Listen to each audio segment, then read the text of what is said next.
Here we go again. One last time. Murder Drones. This one show that I praised so much nearly a year ago, and yet I hadn't even seen the full picture as the series was lacking 2 more episodes to bookend the season.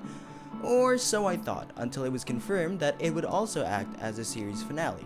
Hearing the news, I was obviously a bit distraught, but hopeful with the direction they were going for, just by seeing the last few episodes. So, around March of this year, that being 2024, Glitch Productions released episode 7. And not to spoil the contents of the episode itself, is really great since it went further with that dramatical theme from the previous episode. And with this 7th episode being the penultimate one before the series finale, and seeing how the last 2 episodes were handled, I was legitimately hyped for the finale itself. But then, months went by. We waited, and waited, and waited, and waited, until in early August, we were finally given the release date of the episode, the 23rd of the month.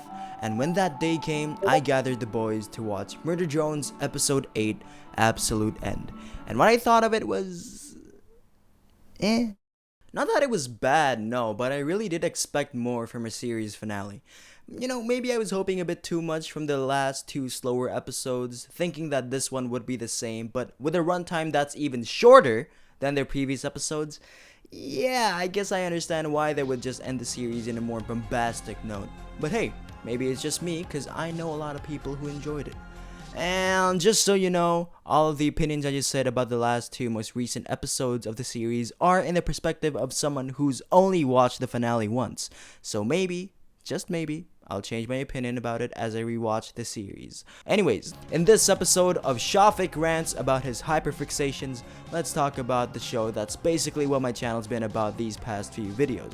But I'd like to remind you, I am not a Murder Drones channel. I just like talking about the show.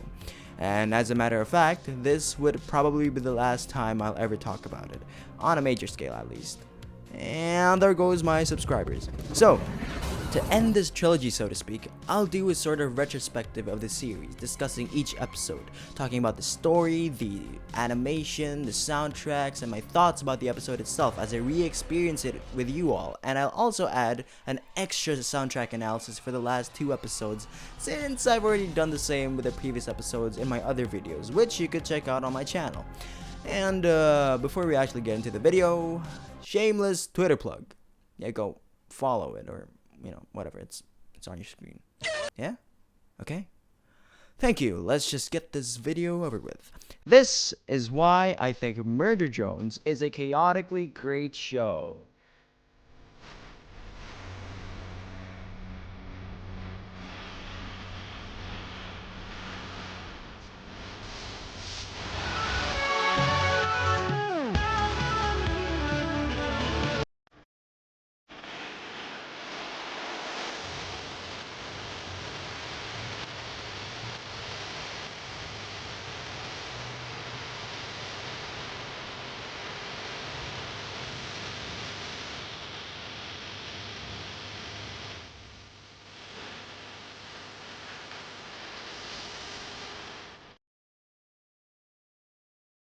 Around June of 2021, in the middle of the COVID-19 pandemic, small-time animator known for his different projects, namely Cliffside and Intermission Cube, Liam Vickers announced a teaser for his new series in collaboration with Glitch Productions, known for their series Meta Runner and Sunset Paradise, called Murder Drones, which would be released later in the year.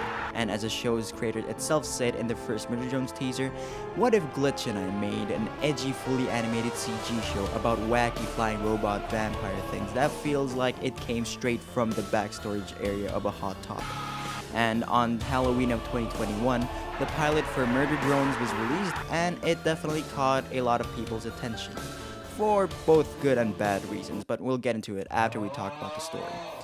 So, the story of the show takes place in the far future where humans made sentient worker drones, or robots to mine planets and milk them dry of their resources. And on one of these planets called Copper 9, an incident occurred where the planet imploded on itself and killed all living beings, including all of the humans there.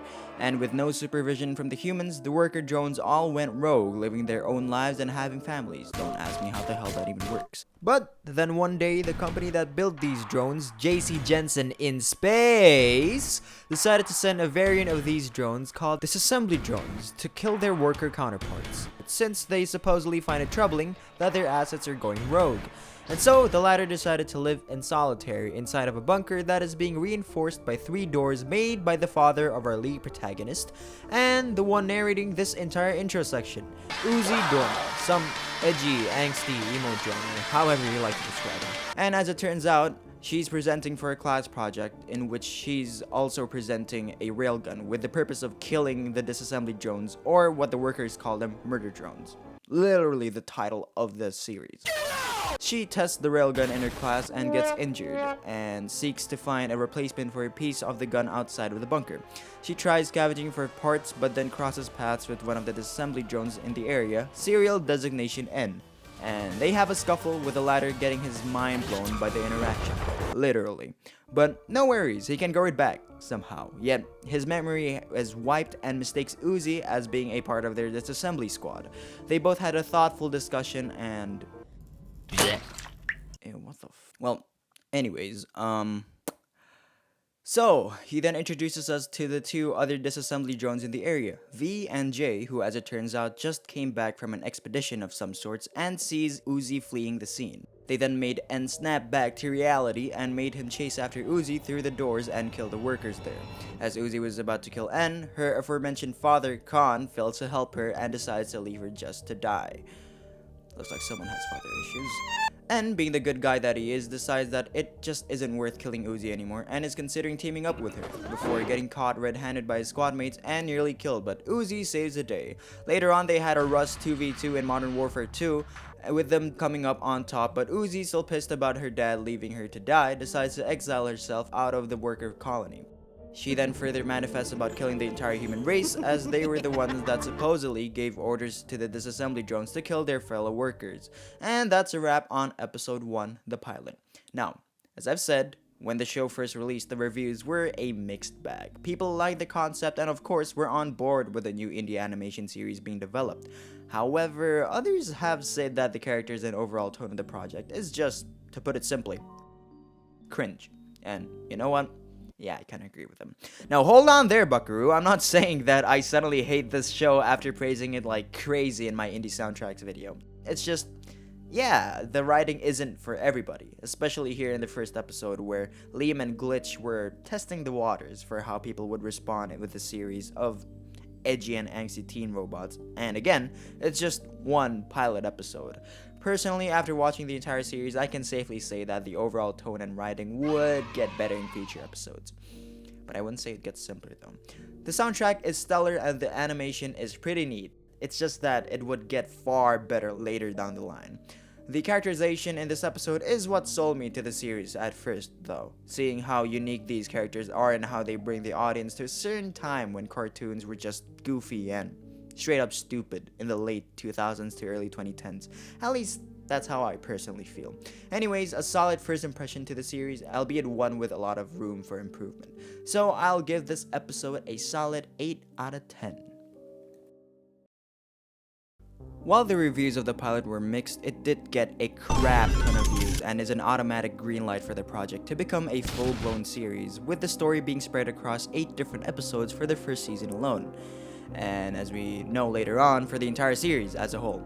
Established fans of the series waited quite patiently for more than a year until they were finally given episode 2 of the series, Heartbeat. The story continues on from the last episode with Uzi, N, and V, and I also forgot to mention J got her brains blown out indefinitely and this time actually died. Or so we thought. But before we get into that, we experience a flashback where N works as a butler in some sort of Victorian-era mansion, with characters who are actually people but are just animated as these black figures because, as it turns out, Glitch doesn't really want to animate realistic looking humans after Meta Runner.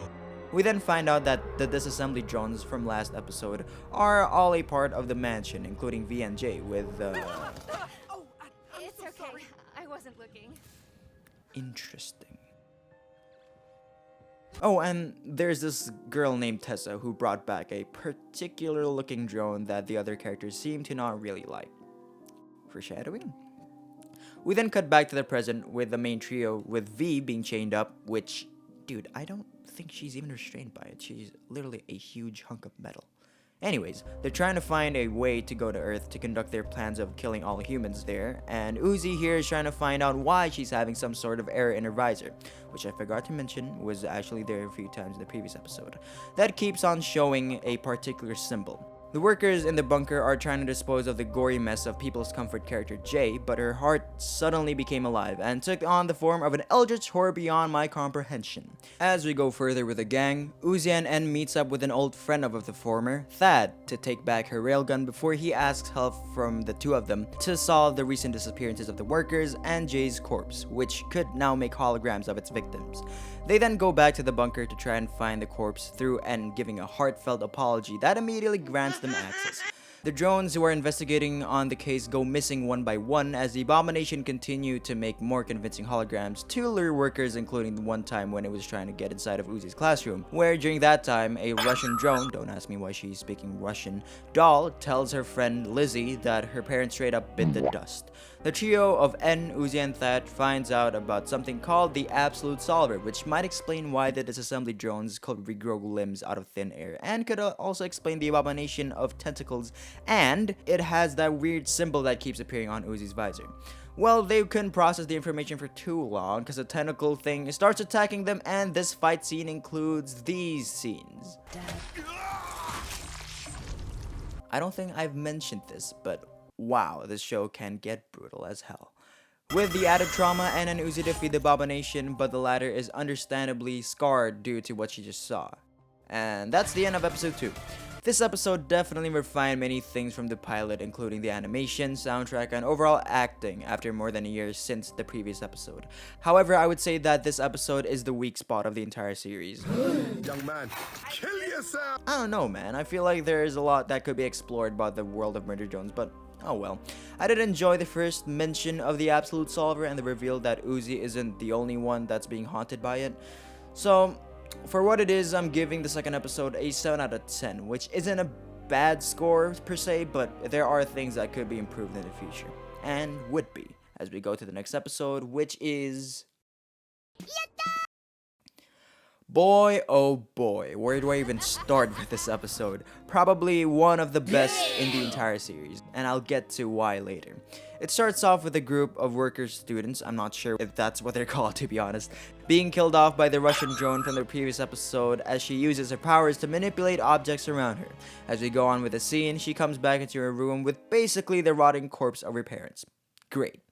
Next scene is a montage of Uzi, who is definitely not doing great after the trauma she endured last episode, and is trying to maniacally investigate on the recent disappearances of her classmates, before realizing that her dad took her entire catalog of schizo art and to a locker that belonged to her mom, whom by this point we barely know anything about, except that she had the Absolute Solver, which is probably why Uzi has it as well, and that her name is Nori. To mix in the theme of this episode's title, we get a parody of a high school prom episode, which definitely won't end in a fight breaking out in the party. Yeah, definitely. Uzi was forced by her dad to go with her classmates, and they're none other than Lizzie and Doll. We cut to N and V having an argument about whether or not to crash the prom party, with V already having an inside contact, that being Lizzie. N is again still traumatized after the events of last episode, and feels terrible for Uzi, but before he could explain and persuade V to join up with him, he gets his head decapitated for the second time, with her already escaping her chains. For God's sake, they're robots, man, of course they can break chains. When Uzi's preparing for the prom and Doll is about to jump her, she realizes that there are many broken mirrors inside of the bathtub. And I forgot to mention, but every time Uzi gets the solver symbol in her visor, the mirror she's looking into automatically breaks. Well, fortunately, she's able to escape through the ventilation as stated by the Russian saying, Как они по-русски любят говорить. Ой, я должна была предположить, что кто-то сможет убежать через вентиляцию, используя выброшенное зеркало как ступеньки. As Uzi's running through the snow, a familiar encounter happens, a callback to episode 1, but this time, no one's trying to kill anybody. Uzi convinces En to go to the prom to save people from being massacred by Doll, and With me? Dapper buddy. well, the fan arts are gonna go crazy with this one. With V being lured into the prom through Lizzie by Doll, she's about to get murdered in front of the audience, who also gets murdered by Doll. Is this just, trying to prove that the series is called Murder Drones? Okay, I'll stop. Uzi and En show up to the party and all hell breaks loose. The partygoers get massacred by Doll, and V's about to bite the curb before she gets saved by the duo. And they have a fight in one of the most well choreographed animated fight sequences in any indie animation up till that point.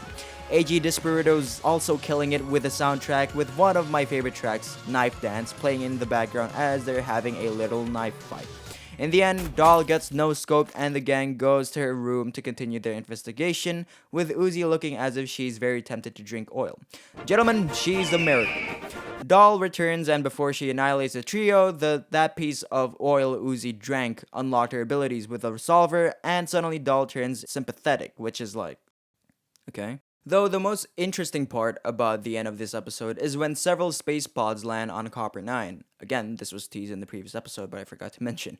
The people who landed with the space pods, they're none other than Tessa, the girl from the previous episode's opening sequence, and Jay, somehow. Anywho, that's episode 3 done, and boy oh boy, I sure do love this episode. The pacing isn't too fast like the previous episode, and is pretty entertaining to watch. As I've said previously, the animation is incredible, and the soundtrack is straight up a banger to listen to. Definitely one of the top Murder Drone episodes, which is why I'm giving this episode a 9 out of 10. A great early Murder Drones episode, to say the least. The camping episode. Also, the episode that people won't shut the hell up about after I didn't review one of its tracks in my soundtrack video. Guys, I have a second video, just watch it, please. I made my review there. This episode is back into mixed bag territory for me, but I am aware that people really enjoy this episode, so let's just go through it with an open mind. The episode starts with the students going on a random school trip, seemingly in the middle of nowhere per Uzi's request, and with her disassembly friends acting as guides, who just mindlessly kill their students if they wanted to. The reason why Uzi wants to go to this place is that her dad mentioned how this place, Camp 98.7, I think, is a great place to further investigate the Absolute Solver, as it used to be a place for research before the humans went extinct in the core collapse. While the main goal of the trip seems straightforward, Uzi is having some sort of crisis with her classmates being very into En, whom she definitely has some level of interest in. So the episode's mostly going to juggle those two plot lines. In one of the cabins that Uzi's investigating, she sees a person standing in the corner, in which the girl disappeared as soon as Uzi looked closer with her flashlight. Note this down, boys and girls, because this might be foreshadowing once again. Though Uzi kept on getting distracted by her peers, having fun with her new friends, and so is feeling her loneliness, and in turn causing her solver to malfunction for a split second. Wow, things couldn't get any worse, can't they? As it turns out, Uzi brought a bag of limbs. Remember, students, you should always bring a leg and an arm and other necessary limbs inside of your bag during school trips, as they are essential items to bring. Then, to make things even worse, V teases Uzi about how she's nothing to her and N is definitely worried about the fact that she has a solver in her. After V leaves, Uzi destroys the wooden flooring only to find a corpse with more schizo scribbles and a bug that acts like a key to an elevator of some sorts. Oh, and Doll appears for a second. They go back to the students trying to learn archery with 0 hours on aim labs. Uzi tries to quietly call N and tell him about the revelations she found, but N just stupidly called her out, and when a drone shot an arrow at her, she uses her solver powers and accidentally made some sort of flesh monster out of the arrow out of panic. And V is definitely not impressed.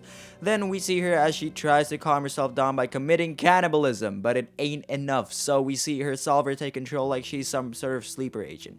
While she's dealing with that, N and V have an argument with N mentioning that she's a kid, like us, V! What is wrong with you?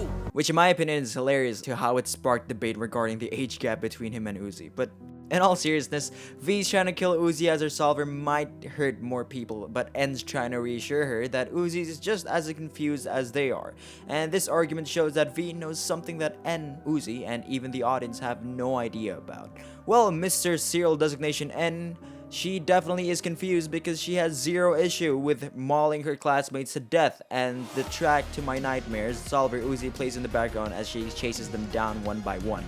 V's there to save the day and calling Uzi by the name Sin, which we've never heard of up till that point. New body, same horrors. Huh, Sin?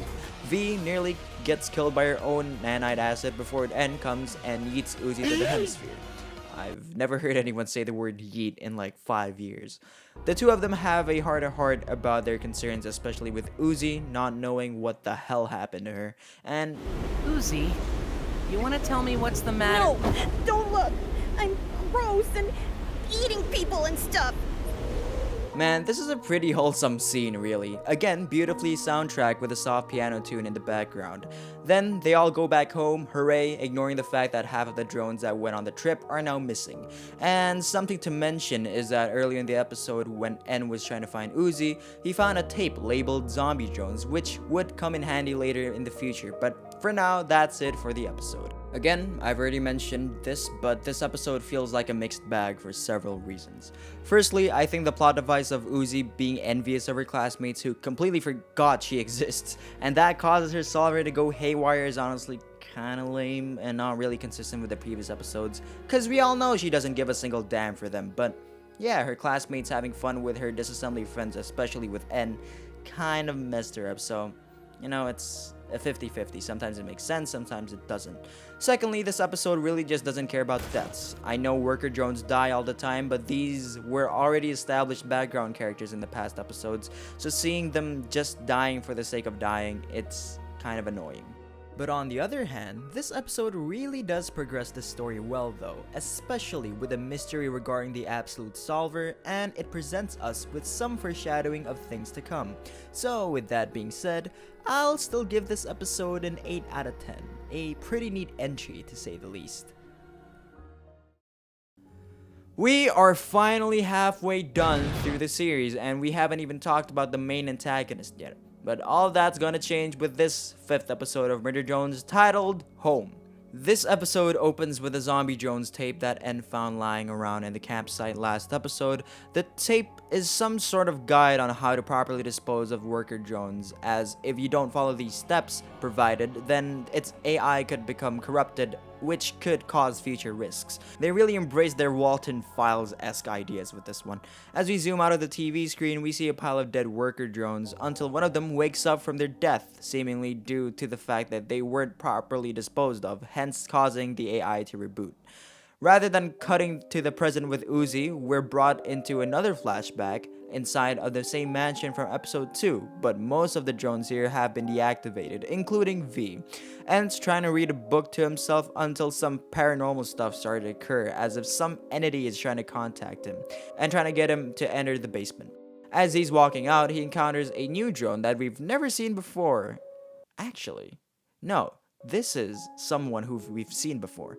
As it turns out, this is Sin herself, in all her silliness, as people like to call her. She asks for him to accompany her to the gala, but he's a bit skeptical if they're even allowed to. The mysterious entity continues to tell N to go to the basement, but he decides to just go to Tessa and ask if they're allowed to go to the gala with Sin instead.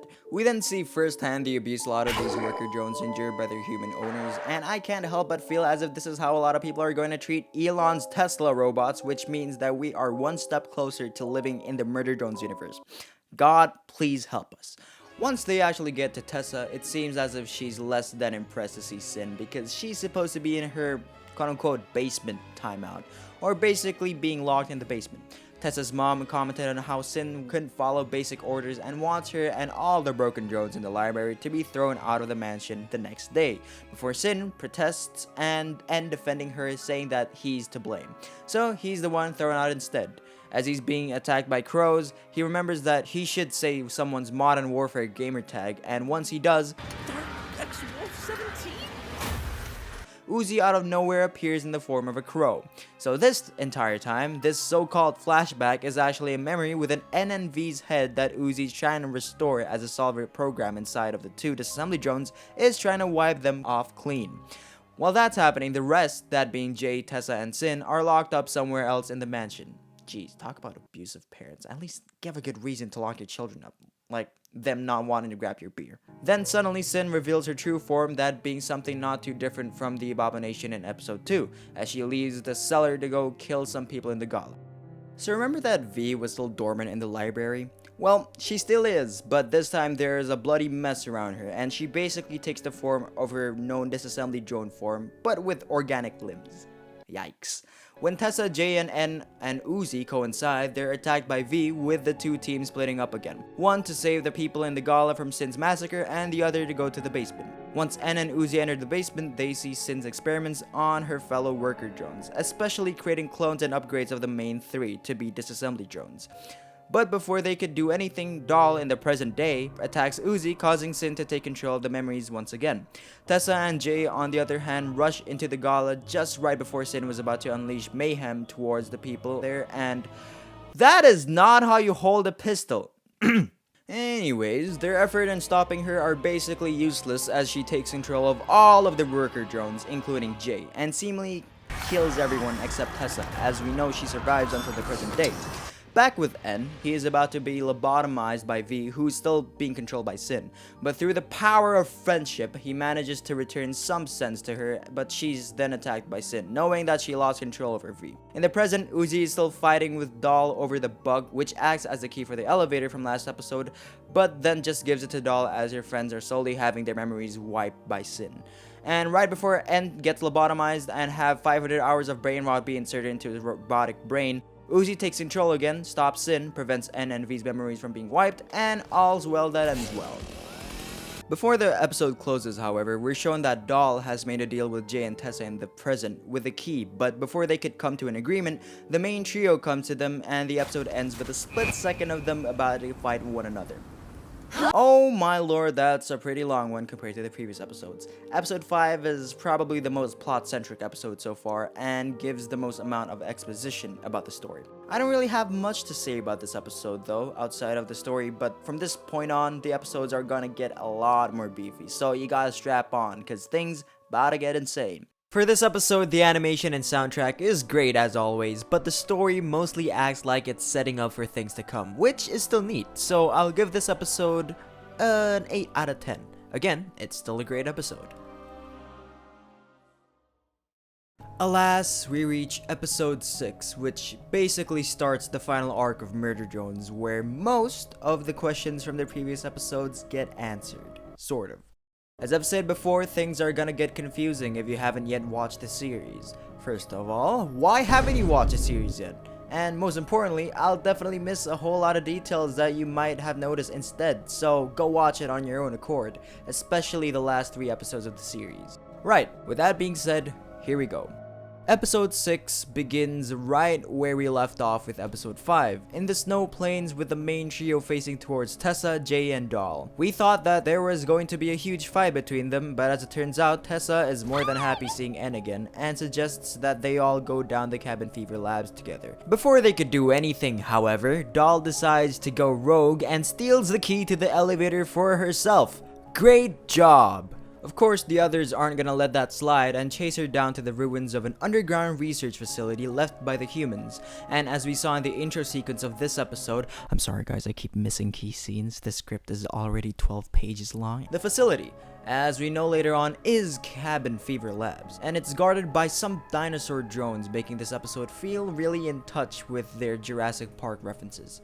As the main group, minus Jay, as she barely gets any screen time post episode 1, go down to the ruins, they come across the bodies of disassembly drones that I'm not really sure if they're really the clones of the main 3, or they're just different drones that were killed by the dinosaurs, or sentinels, which acts as security that specifically target drones, but when Tessa tries to override the security system, she's somehow denied of access, even though any human is supposed to be able to control them. While that's happening, our girl Uzi is trying to get some game with her robot Riz. If only I have that amount of confidence in my life. So as the group searches around, they find the sign that leads toward the not-so-secret elevator that they've been trying to get to before Doll does. But before they could go anywhere, Tessa gets ambushed and gets dragged by something. When the remaining trio tries to go after her, a baby drone just lays there, which causes N to panic, and boy oh boy, that baby has legs. Well, it turns out it was an ambush set up by a drone who we'll get to know as Alice, an early generation worker drone who's barricaded herself inside of the ruins for God knows how long, causing her to basically go insane. Uzi and V are then chained up as Alice tries to dispose of the other drones as corpses as they contain cores, similar to Jay's heart that's sentient. Well, Uzi can't really do anything as the magnets make her solver powers basically become useless, but Alice commented that she knows who Nori is, seeing how Uzi's wearing her necklace thing. We cut to N and Tessa with the former having his innards being cut by the baby drone, but he's then called by Alice and leaves N and Tessa to be alone, which then leads to Tessa being able to set herself and N free. With Alice not being able to get Uzi to comply, she basically tortures her as revenge for imploding all her folks. Dude, if these characters were human, then murder drones would not belong in YouTube, because holy crap, this is one brutal scene. Anna and Tessa are trying to plan on how to approach saving Uzi and V, but Tessa doesn't seem like she's willing to save Uzi, which N questions. But rather than explaining why, she just shows N what Earth looks like. Basically got blown up by the Death Star. Tessa then further explains that Sin continued her attacks around Earth, killing its entire population, and the humans in Copper 9 decided to study the solver, thinking that they could create an antidote of some sorts. This leads her to fear that once Sin takes control of Uzi, it's Joe Ever, and Copper 9 will be no more, and that means that they would have to kill Uzi before she goes insane with the solver, like how her mom, Nori, did earlier. As usual with the series, there is never any breathing room after such a revelation. Alice releases her sentinels and they start attacking N and even Tessa, as one of them mistakes her for a drone but goes haywire once it realizes that she's bleeding. While Alice is just enjoying her time watching N get beaten up to death, she realizes that Uzi starts to let her solver take control and things go ugly real fast. Her visor and her abilities turn yellow, which we know is the color of the solver, seeing from how the disassembly drones and Sin have it too. Things start floating and Uzi stares at Alice and speaks with Sin's voice before creating a black hole to override all the doors, and that allows the sentinels to enter the testing lab and mauls Alice to death. Kinda deserved it, honestly. And the baby drone, whom I just remember is named Bao, God, I'm missing so many details, decides to spare V and lets her free before he too gets mauled to death.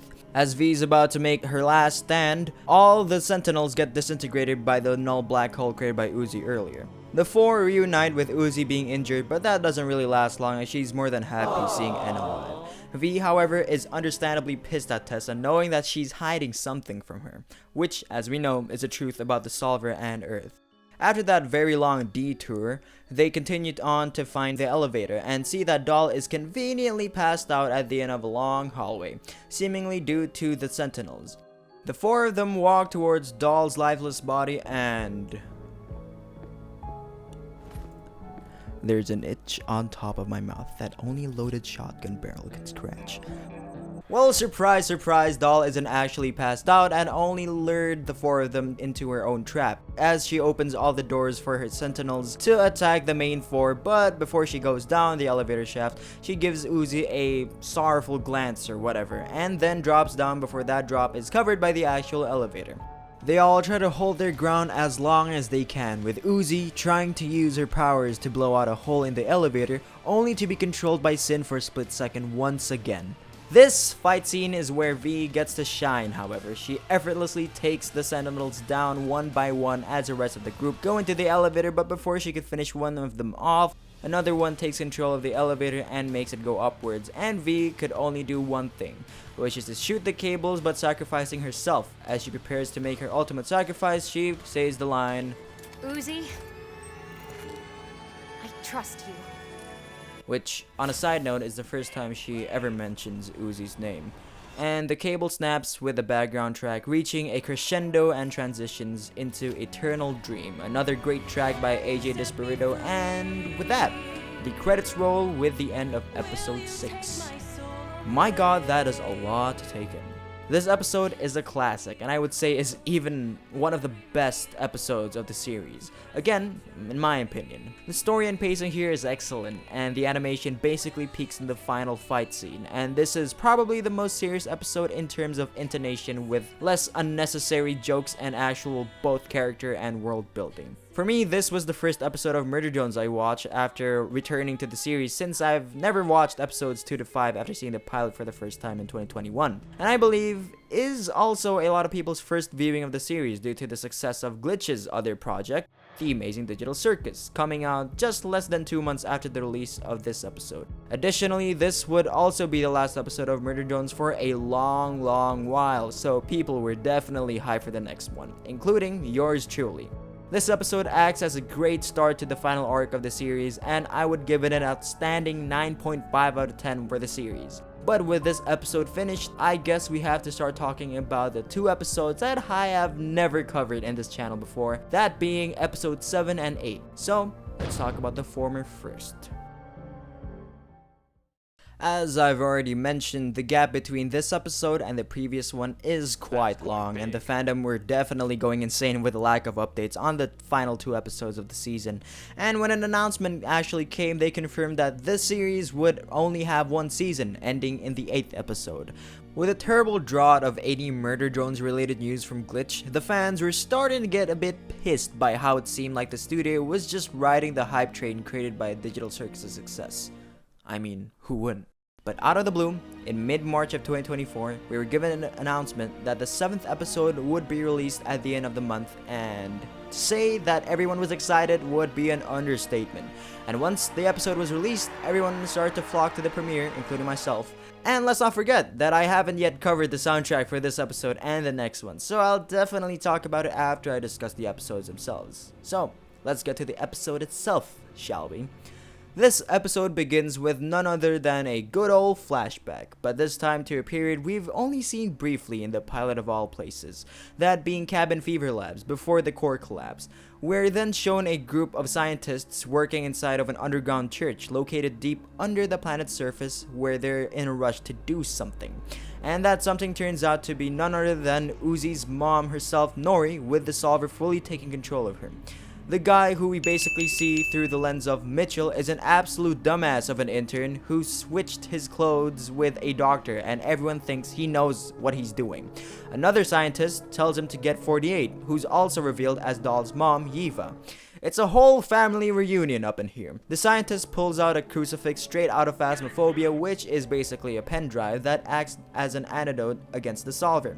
But before Mitchell could leave the church, he sees Nori giving him a stare that does not look right at all. He grabs Eva and runs back to the church, only to see that everything's been handled with Nori being unconscious from the pen drive. As he walks towards the scientist with Nori's body, he realizes that things seem a bit off. His concerns are then answered with the real scientist having her arm cut off in the corner of the church before she gets dragged into the literal pit of hell by Nori. As Mitchell grabs the drive and tries to kill Nori with it, she grabs it for herself before launching it towards him, seemingly killing him.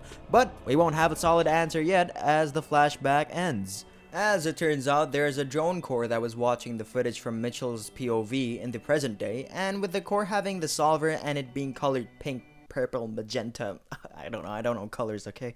We can safely assume that this is Nori herself, or at least her heart, and she seems as if she's trying to investigate something in the old, now abandoned church, or cathedral.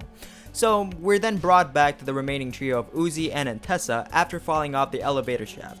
N, still wanting to save V, tries to blow up the rubble in a panic, only for him to hurt Uzi. Speaking of Uzi, she's losing more and more control of her solver abilities, and Tessa is just straight up preparing to jump her with a sword. Well, N and Tessa aren't the best at explaining things, so that makes Uzi very suspicious of them both, and with them being caved in, Uzi decides to go further away from the two. More drama added to this already shitty situation. Great job, fellas. With N being trapped in the rubble and Tessa just disappearing, we hear the voice of V from deep within the cave system, and N sees her in her maid form from all the way back in the mansion. And we have this transition.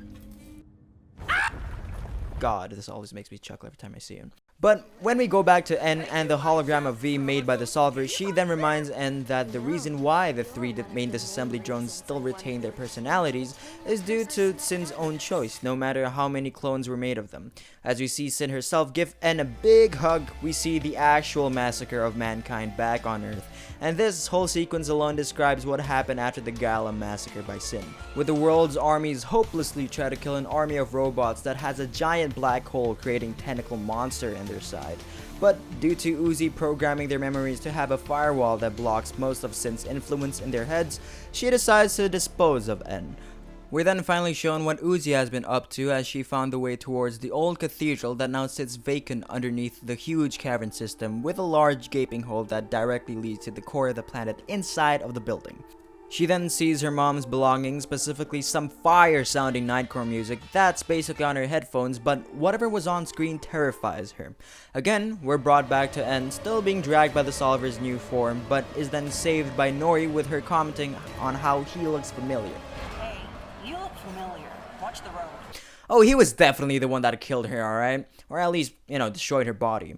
Though, before we could continue with that scene, we transition to Thad and Lizzie, who are planning to attack Jay, who traveled to the pile of dead drone bodies to destroy the disassembly drone's original ship. And then we get the final character arc for everyone's favorite character, Khan, as he reassembles Uzi's railgun that was destroyed in episode 2 to wage war against the disassembly drones and to save his daughter from their influence. Speaking of destroying things, we see Tessa look at the list of Solver-infected worker drones on a console and set it up to self-destruct. Doll appears out of nowhere and she is pissed at Tessa for destroying the logs for seemingly no reason whatsoever, and demands for the patch, referring to the crucifix from the beginning of the episode as she needs it on herself so the Solver won't be able to use her as a vessel to destroy the planet. But Tessa made up her mind that she's not gonna give it to Doll even if she knows where it is. Again, seemingly for no good reason. And she just disappears. And we get a genuinely terrifying scene that is pulled straight out of Five Nights at Freddy's, and I'll just let you guys experience it on your own.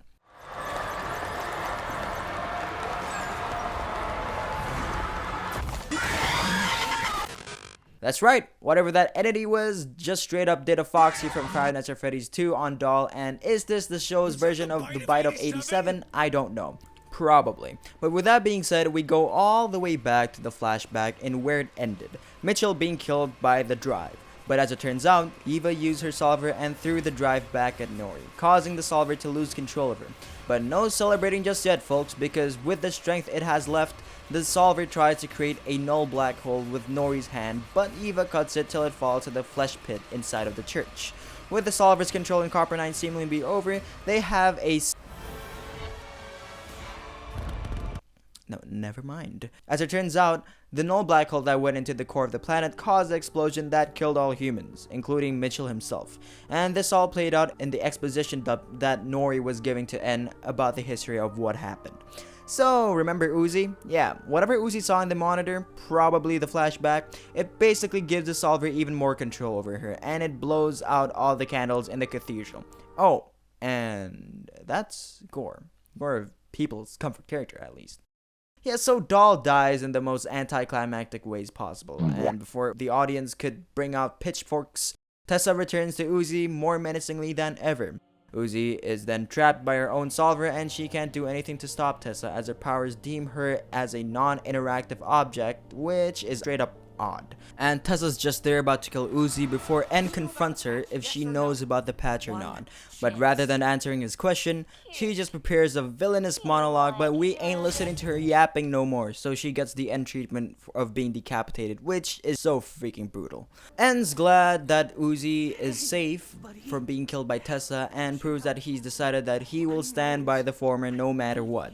But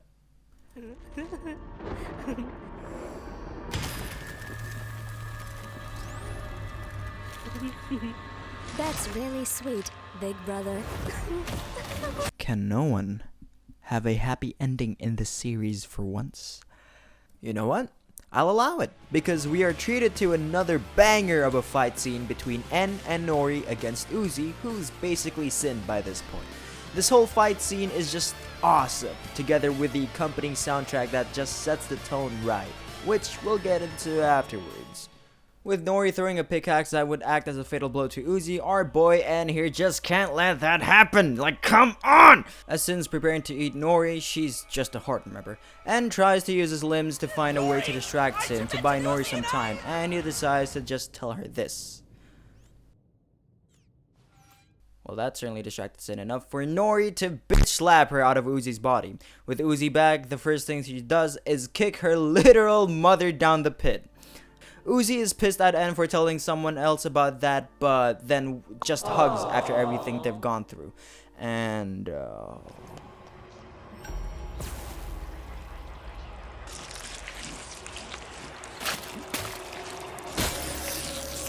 okay, what the actual fuck? Well, boys and girls, that is Sin herself who skinned Tessa's corpse. So this whole time, we were under the impression that she survived the mansion massacre and is one of the last humans alive, but nope. She died together with her family, and Sin uses her as a skin suit, which is really messed up in any media. Just shows to the extent of how evil Sin really is.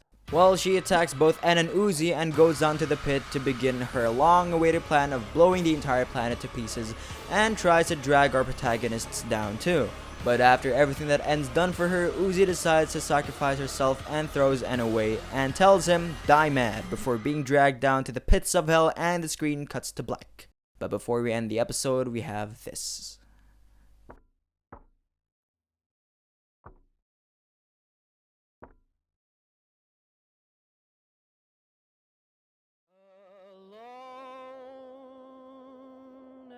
End of episode 7. Oh, and of course, I can't forget about the other 3 worker drones who are preparing to fight against Jay, but we don't really see much of that, but oh well. Okay, actual end of episode 7. This episode is a lot. As I've said before, these last episodes will answer most of our questions while simultaneously creating new ones. But all in all, this is a fantastic episode. Pacing's great, the animation is as excellent as ever, since they did say that they took a few months just to refine that aspect of the last 2 episodes of the series. Soundtrack has reached its absolute peak so far. Again, we'll talk about that further after the main list, and the acting here is just phenomenal. With that being said, I do have some gripes with this episode, namely how they treated the characters Doll and Tessa, or Sin, I should say. Firstly, they were building up Doll's character arc so well since episode 3, only for her to die in the most anticlimactic way, which is a big damn shame. And I'm not alone, as many people were definitely pissed at how they treated her character. And secondly, let's talk about Tessa, or Sin. Sinessa? Anyways, the first time I watched this episode, I was a bit conflicted, as it felt as if she wasn't originally meant to be revealed as Sin, because her characterization just drastically shifted between episode 6 and 7, where the former treats her as just being Tessa, while the latter makes her sadistic since she's secretly a skin suit. But after rewatching it a few times, I kinda see the vision since episode 6. Anywho, I don't have much else to say about this great episode other than all the things I've mentioned. So, for the penultimate episode of the series, I will give it an incredibly high rating of 9.5 out of 10. Extra point for that last scene, it goes hard. Oh my lord, I am so fucking tired. And if you're still here, hi, I appreciate you sticking around. Or maybe you just pressed on the timestamps, I don't know. But let's get on with it. After another 4 months of radio silence, Glitch announced the finale of Murder Drones that will be aired on YouTube late August. As I've said in the very beginning of this video, to say that people were hyped for this episode was again an understatement. People started making fan theories, fan comics, hell, even fan episodes. So with Murder Drones episode 8 being around the corner, everyone thought it was going to be a 25, 30, or even a 40-minute special to end this monumental show for indie animation and for Glitch. But nope. It was only 20 minutes, which is actually shorter than the last few episodes. We were a tad bit worried about the finale, so to speak, but maybe they don't need a long duration to make a banger of an episode to tie up all its loose ends. So, about the episode itself. To follow the trend of these past few episodes, we begin right where episode 7 ended, the aftermath of the second core collapse, where it destroys the entire planet to bits. we see that the Solver has successfully done its mission to destroy the planet, with it taking control of the core itself. Uzi is still aimlessly floating in outer space as she watches the core come to life before she finally meets her mom. They discuss ways to try and stop the Solver before it continues to spread its influence elsewhere, and Nori telling Uzi to use the necklace to prevent her from being controlled by the Solver before calling her daughter a little bitch. Great parenting. Take note, parents. To reach the 20-minute quota of the episode, this honestly wholesome moment gets cut short with Uzi being run into by a spaceship being piloted by our boy, and hell yeah. But again, they wouldn't have a long enough time to talk things out after last episode's trauma because the Solver found its way to the ship and tore it apart bit by bit. And wow, this has got to be one of, if not the best scene in the entire series, cinematography wise. The score here just swells with emotional strings, and just the sheer greatness in animation quality is astounding. This shows how much the series has grown over the past 3 years in those aspects. And ladies and gentlemen, the ship is canon. We're, like, dating, right? Oh, yeah. Just 'cause I that can't always- was the I plan. can't always Yeah, read. Like, yeah.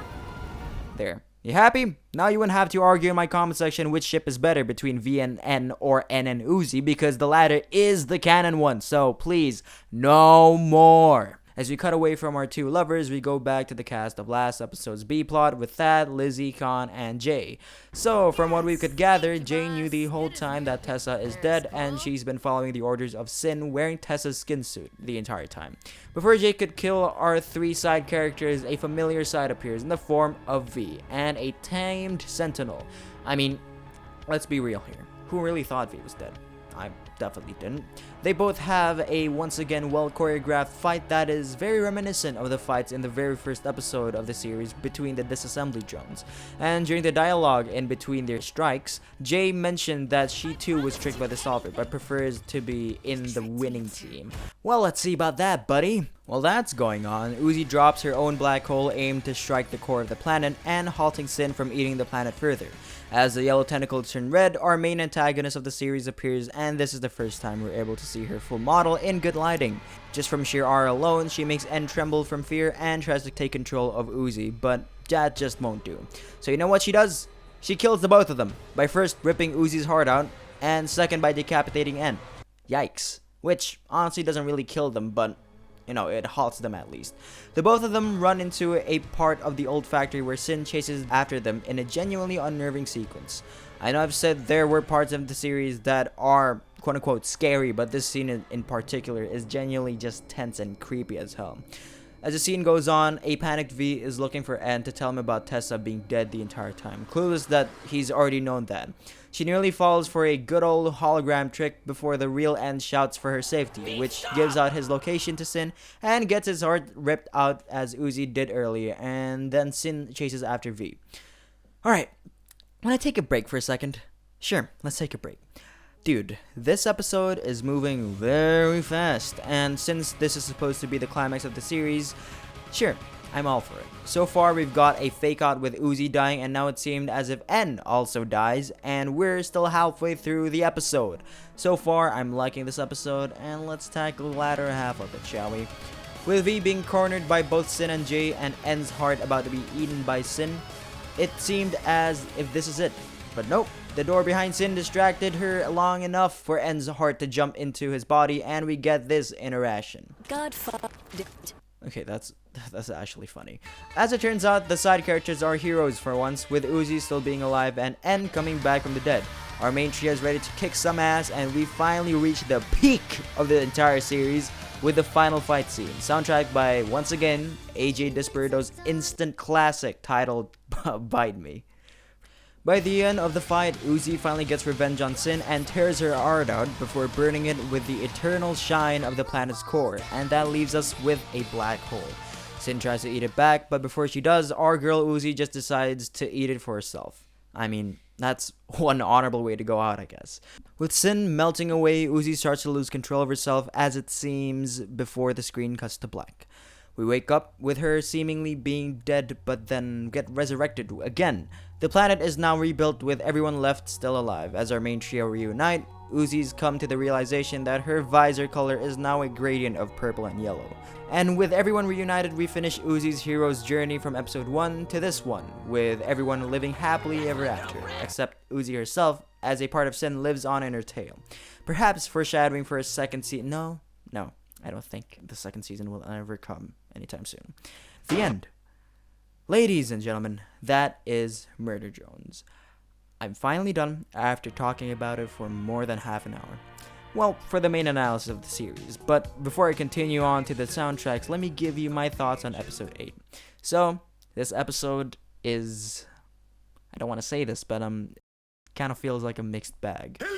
Not as terrible as I remembered when I first started writing the script as shown in the beginning of this video, but of course it has its flaws. The most obvious one is unfortunately the pacing, especially in the latter half of the episode after the fight scene. The resolution just felt so fast and there isn't much room to breathe after the cinematic masterpiece that just occurred. Additionally, I think they barely did anything with the side characters consisting of Lizzie, Thad, and Khan outside of basically cheering our main trio on, which is a big shame because Thad was seemingly going to be quite important early on, but nope. He's just another side character. I also expected a lot from Nori too. Maybe a few seconds of her talking things out with Uzi and Khan, which we get none of, by the way. And, Jay, man, she barely gets any screen time post episode 1. And even though she got a ton this episode, the way she just dies an anticlimactic death is a bummer.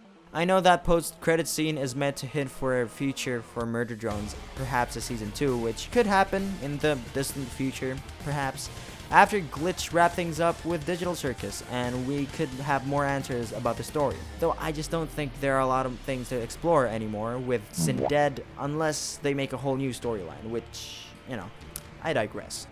Again, I don't think it would have hurt to make a 25-minute episode, at least for the finale. Just so we could spend more well-deserved time with our cast of characters, but it is what it is, I guess. Hey, many people still think this is the best episode of the series, so I'm not judging, and I could see why people would say that. So, the positives. Animation? Just incredible. This has got to be one of the best CG animated films I've ever seen, and the absolute best in terms of indie animation. Absolute. The soundtrack is, of course, just astounding. AJ Dispirito hit it out of the park with this one, and no, not only the soundtrack itself, just the overall sound design is immaculate. The deafening silence of space, for example, is an incredible attention to detail, as we don't often get realistic depictions of how space sounds, or the lack of sound it has. While the voice actors did an exceptionally great job pouring their emotions out.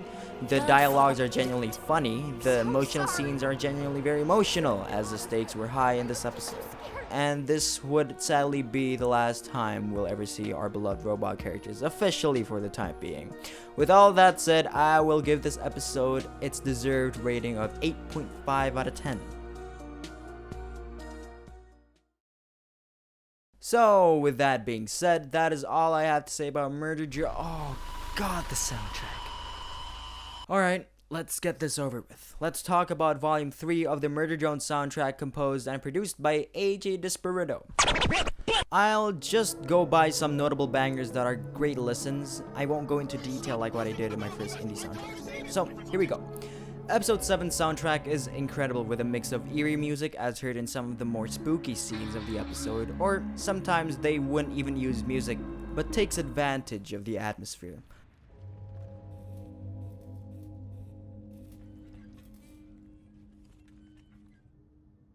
But I would say the big highlight of this episode's OST would be the fight scene's background music that's titled You're Frickin' Grounded. This track is what I would call an epic version of the series' main theme song that was first introduced in the pilot, with similar motifs but with added strings and synths, with it reaching a crescendo at the scene in particular.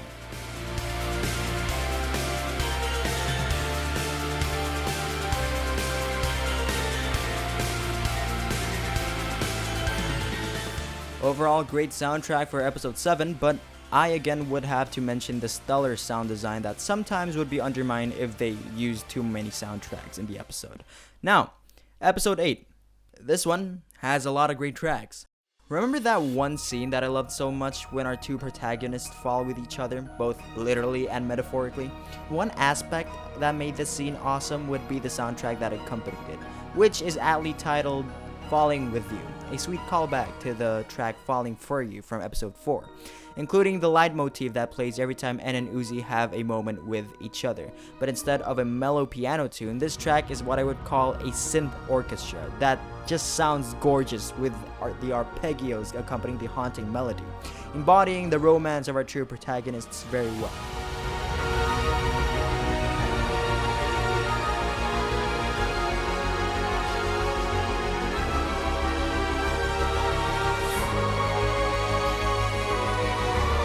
Do you want to know what's actually peak? Yep, bite me. No, I mean the track. Damn it. This is the track that played in the aforementioned final fight scene between our protagonists and antagonists that featured vocals from Zephyr Rihanna. And it became a Nightcore classic overnight. When I say Falling With You embodies the newsy ship dynamic well, by me embodies the entire series very well too. It's an epic Nightcore song featuring all your favorite heavy metal features with guitars and drums, but not sounding too far from the usual motifs you would hear in the typical Murder Drones track. This is an awesome track that received lots of praise from fans of the series, though personally I still prefer Eternal Dream, but then again, I'm just boring like that. But to bookend the series, we're given one more track with vocals that is titled Forever, with vocals being handled by the man himself, AJ Dispirito. This track has a great what if the Murder Drones theme had lyrics vibe, though it is unfortunate it's placed in such a rushed ending with the song only reaching around a minute in length. Yes, I'm still salty about that ending, but hey, it's still a pretty neat track. Am I done? Am I actually done? That is all I have to say about Murder Drones, this goofy series about robots killing each other. With me talking so much about it, I think it's obvious that I love this show. Yes, it is cringe. Yes, it is also weird most of the time. And yes, it can be edgy to the point where it's just unbearable. Yeah, I'm a damaged OC. But I personally would like to believe that this series is just 2010's nostalgia bait. Think about it. Emo people, Nightcore, some very 2010s cheesy dialogue. That horse right there fell out of the sky and has to pass a US history test or the whole earth is gonna explode. With everything that I've said in this very long video, I don't think I'll be discussing this series to this extent ever again. And once again, I'm not a Murder Jones channel. I just love the show, and this is, I guess, my love letter towards the producers and Glitch Productions, Liam Vickers, and especially the wonderful cast of voice actors, because they are who really made me fall in love with the series. So, ladies and gents, I believe that is all. If you have another series you'd like me to cover, please suggest anything. Hopefully it'll pique my interest as much as this series did. So, thank you everyone for watching, and I'll see you in the next 10 months. Bye-bye. Hey everyone, Shafik here. I'd like to say thank you very much for watching this video of mine. That took a lot of effort. If you remember, I originally planned this video to be up by October, but I realized that that wouldn't be possible, so it's basically a New Year's video now. With that said, I'm sorry the gaps between videos are long, and I can genuinely promise you that it won't be the case in 2025 because I have several videos that I'm in the middle of producing and editing. Though I would say I'll do something different for my next videos instead of the, long video essays, because I really do want to expand my channel to do something more than becoming another video essay YouTuber who talks about niche things, sorta channel, But let's see where that goes. And as for Murder Drones, I think this video may genuinely be the last time I'll ever talk about the show to this extent, even if a season 2 will come. Because as a matter of fact, I love other films too, that I would also love to discuss here. So, to my audience, who mostly stayed for Murder Drones, I'd like to say thank you for persuading me and pushing me to make this video, and I hope you'll stick around for other content I have in my catalog. And I'd also like to say thank you to everyone involved in making this project. And yeah, I hope you all have a fantastic new year, and I'll see you guys very soon.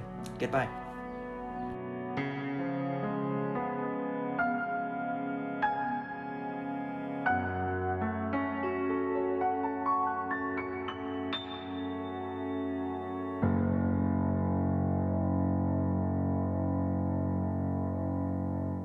The N-word is probably my favorite thing to just scream in public with no repercussions.